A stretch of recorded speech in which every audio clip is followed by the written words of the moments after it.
Hello lovely folks of YouTube, Ren here. I want to talk about this plant next to me and behind me and really all over this area. Some of you may recognize it, but if you don't, it is a very common herb, used medicinally, used magically, and just used for general enjoyment and good stuff. This is chamomile. Chamomile is very widely used in tea. A lot of tea blends use it. You can get pure chamomile tea, so even if you can't grow chamomile, it's really easy to find, probably in your grocery store right now. Now here's the thing with chamomile though. There are actually two species that we call chamomile, and they're not really directly related to each other. They're in the same general family, but they're not even the same genus. So the two species are the Matricaria resuscitata, that is most commonly known as German chamomile. And then the other one is the Chamomile nobile, which was, the old name was Anthemis nobilis. That's the Roman chamomile. What I have right here is actually the Roman chamomile, not the German. There has been a long history of arguments between herbalists for hundreds of years over which one is the true chamomile or the best chamomile, but really just, they're both functionally the same. If you buy chamomile from a store, most commonly it is going to be the German chamomile, simply because that one is easier to harvest mechanically. The German chamomile is an annual, grows upright to about 2 feet, makes it a little bit easier for the mechanical harvesting to happen. Roman chamomile is a perennial. As you can see, it doesn't grow quite as tall, maybe about 12 to 18 inches at its highest. It does tend to flop over when it gets really tall, so it tends to be lower to the ground. Also, this chamomile will spread along the ground as well. Those little stems that lay down around the ground will actually root and form little pups that become next year's plants. The name chamomile itself comes from the Greek.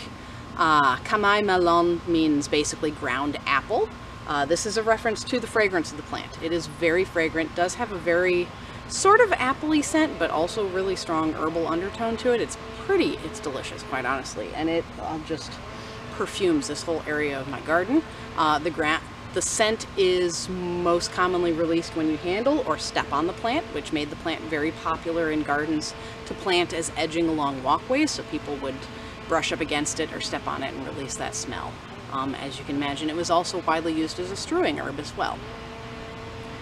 This plant grows in full sun, zones 2 to 9. It's really not fussy about the soil conditions. Just have a good organic content in the soil and it will be happy. I did not have to amend my soil where the chamomile grows in any way, shape, or form. It just does its thing. It can easily be grown from seed, either way, the German or the Roman chamomile. The Roman chamomile also can be divided. Those little pups that pop up can be kind of dug up and moved to other places. Regardless of which chamomile you have though, it does need a lot of really good weed control.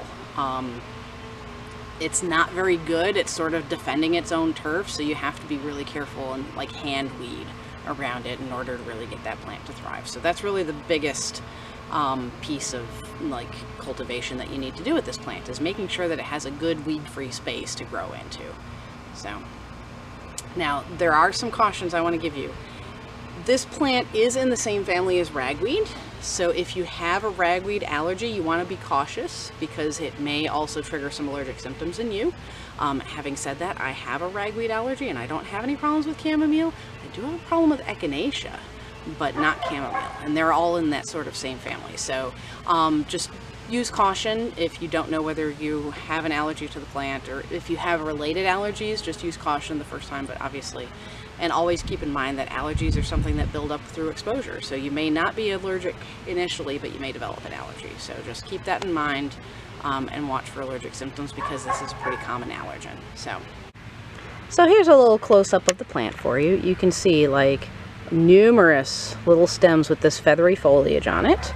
Very fragrant foliage. Very tender stems, tend to get a little stiffer as the flower gets older, but the young stems are very pliable. The flowers themselves, of course, have that nice little asteraceae disc with the rays coming around it. These flowers, as they get older, will get, let me see if I can find one, get a little more. Here's an older one. Come here, you. Get a little more ratty looking. as it develops, and the rays of course start to drop down, and eventually it will look sort of like this one here, where it just, the rays are completely down and it forms almost a cone shape as the fruits are developing. And those fruits, of course, hold the seeds for next year's harvest. Now this particular chamomile, like I said, the Roman chamomile, doesn't tend to seed as much. Mostly grows by having these stems that have all flopped along the ground, and then where they touch the ground, they are going to send up new little pups. I originally had just one little plant planted here, and now the whole thing is full of chamomile. So when you're harvesting this plant, very easy to harvest. You can use both the leaves and the flowers if you want, so you could literally just cut the whole stem. But as you can see, when you're cutting the stem, a lot of the time you're sacrificing some of those flower buds that haven't bloomed yet. So I prefer to just remove the flowers themselves. Pretty simple process, literally just sort of pinch right under them and they pop right off. Obviously if I had two hands, then I wouldn't be dropping it onto the ground like that, but, and there's my little chamomile flower. And then to dry these, I literally just put them in a paper bag, and just keep them in a paper bag in a cool, dark, dry place for about a week or so, shaking them every day or two just to make sure that they're not sticking to each other and they dry easily. And that's basically it. So let's go back and we'll talk about some of the magical properties of this herb. All right, well, chamomile is pretty widely recognized as an herb of the sun. And because of that flower, you know, that yellow solar shaped flower with the rays coming out looks just like the sun. Energetically, it's also a very, it's energizing, but not in a like rile you up kind of way. It's more of like in a clearing away the things that you don't need in your life kind of way. So this is really, really good, most widely used in success magic. Anytime you want to bring success to any endeavor you're doing magically, this is a good herb to bring into the mix. Its use in success magic is why it's very widely used as a wash, particularly for your hands, right before you do any gambling, because you're going to bring that luck and success to your financial endeavors there. It's that solar aspect that actually makes it good for sleep. It's not so much that it's sedating, although of course a lot of people do find that it does help them sleep. It's really more burning away the insomnia and nightmares and things of that nature. So all the obstacles that are preventing you from getting to sleep, chamomile is sort of like clearing those out of the way for you.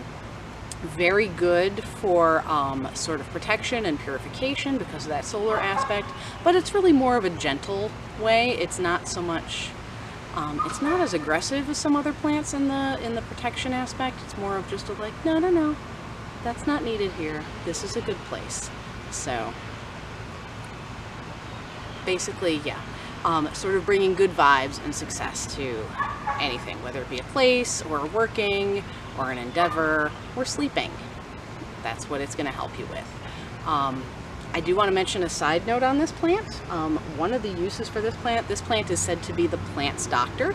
And there's a folklore about how if you plant chamomile next to other plants that are not doing so well, that the chamomile helps to bring that success to those plants and help them grow better.